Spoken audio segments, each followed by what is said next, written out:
नमस्कार। मैं मुकेश सुदैनिया। आप देख रहे हैं सीधे बोल यूपी। दोस्तों, लगभग एक माह पूरा हो गया।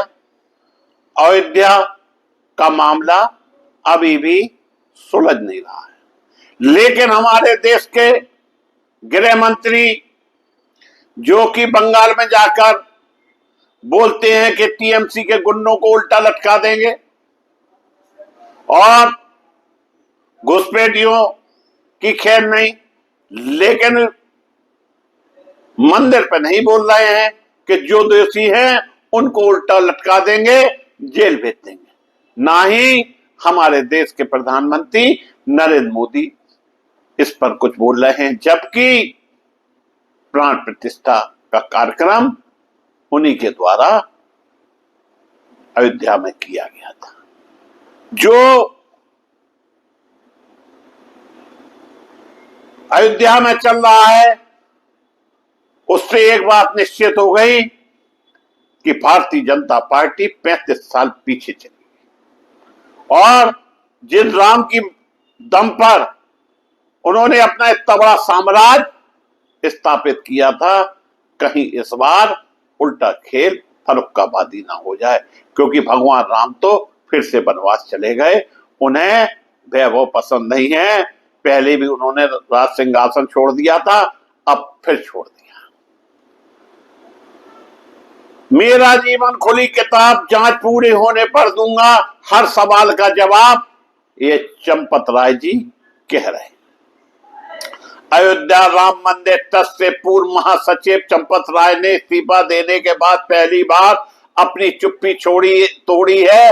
राम भक्तों के नाम लिखे खुले पत्र में उन्होंने कहा कि वे फिलहाल मौन व्रत पर है और एसआईटी की अंतिम रिपोर्ट आने के बाद हर आरोप का बिंदुवार जवाब देंगे।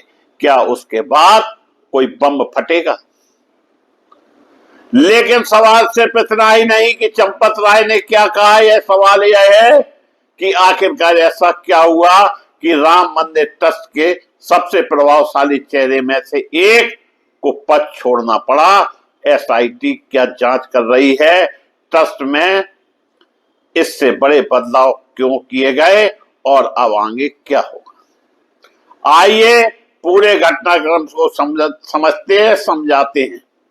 राम मंदिर करोड़ श्रद्धालुओं की आस्था का केंद्र है। इसी बीच मंदिर में दान की गिनती और उसके प्रबंधन को लेकर कथित वित्तीय अनियमितताओं का मामला सामने आया है। पुलिस ने इस मामले में कई लोगों को गिरफ्तार किया है। उत्तर प्रदेश सरकार में विशेष जांच दल यानी एसआईटी से जांच शुरू कराई गई। जांच अभी जारी है, अंतिम रिपोर्ट आना बाकी है। इसी बीच श्री राम जन्मभूमि तीर्थ क्षेत्र ट्रस्ट की बैठक हुई। इस बैठक में चंपत राय और ट्रस्ट सदस्य अनिल मिश्रा को इस्तीफा स्वीकार कर लिया गया। ट्रस्ट के अंतरिम महासचिव की नियुक्ति की गई और एक नए सीईओ की तलाश के लिए समिति भी बनाई गई। इसी ट्रस्ट की प्रशासनिक व्यवस्था में एक बड़ा बदलाव माना जा रहा है। इस्तीफे के अगले ही दिन चंपत राय ने राम भक्तों के नाम एक खुला पत्र लिखा है। मैंने जीवन में कभी कुछ ऐसा नहीं किया, इसलिए मेरा जीवन खुली किताब है। पिछले 45 वर्षों का मेरा सार्वजनिक जीवन सबके सामने है। मेरे ऊपर लगाए गए यह आरोप निराधार है। यही कहते हैं जब कोई बिकता है कि अपने को निराधार बताता है। चोर कभी नहीं कहता है कि मैंने चोरी की है। और अभी मौन व्रत पर हूं। एसआईटी की अंतिम रिपोर्ट आने के बाद मैं हर आरोप का क्रमवार उत्तर दूंगा। चंपत राय तो छोटी मछली है, बड़ी मछली भी लगता है फंसेगी। उन्होंने यह भी कहा कि सत्य होता है, अंत में सामने आएगा और वे जांच में पूरा सहयोग कर रहे हैं। साथ ही उन्होंने यह भी उल्लेख किया कि प्रारंभिक रिपोर्ट सार्वजनिक हो गई है, जबकि उनके अनुसार यह गोपनीय रखी जानी थी। अब सवाल यह है कि क्या चंपत राय इस पत्र में विवाद समाप्त हो जाएगा, क्योंकि अंतिम निर्णय एसआईटी की जांच रिपोर्ट के बाद ही होगा। जांच पूरी होने से पहले किसी भी व्यक्ति को दोषी या निर्दोष घोषित करना उचित नहीं है, यह हम भी कह रहे हैं।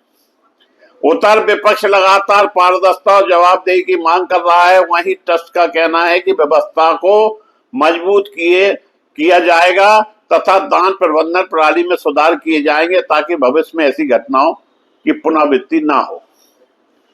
यही वजह है कि यह मामला केवल एक व्यक्ति तक सीमित नहीं रह गया। यह देश के सबसे महत्वपूर्ण धार्मिक संस्थाओं में से एक की प्रशासनिक व्यवस्था और वित्तीय पारदर्शिता से जुड़ा हुआ विषय बन चुका है। अब 3 सवाल। पहला, दोस्तों, एसआईटी की अंतिम रिपोर्ट में क्या सामने आएगा?